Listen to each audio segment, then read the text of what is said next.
Nebojme sa rozhodovať sami. Naučme sa vyučiť svoje práva a naučme sa rozhodovať sami za seba. Je to hanba, aby dôchodca vyžil 200 eur, 240 eur. Čo to je? Dámy a páni, už 22 rokov sme svedkami toho, ako tento štát, ktorý budovali naši rodičia a starí rodičia, rozkráda banda neschopných a skorumpovaných politikov, ktorí lobujú pre seba a pre záujmy finančných skupín.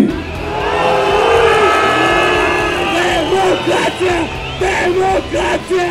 Dajme im vedieť, že ich máme dosť a ich miesto je za to, čo urobili nie vo vláde a v parlamente, ale v Ihave a v Leopolde.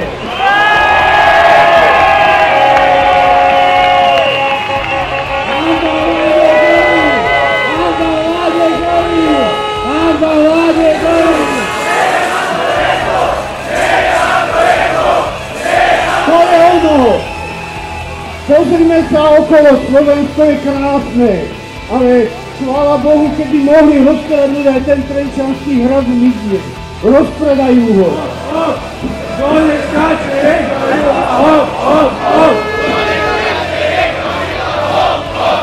Nemôžeme skončiť!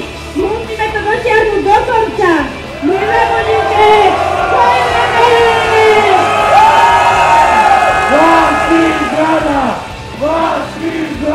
Odlámali našich otcov, naše mamy, našich starých rodičov, všetko, čo budovali, všetko rozkradli.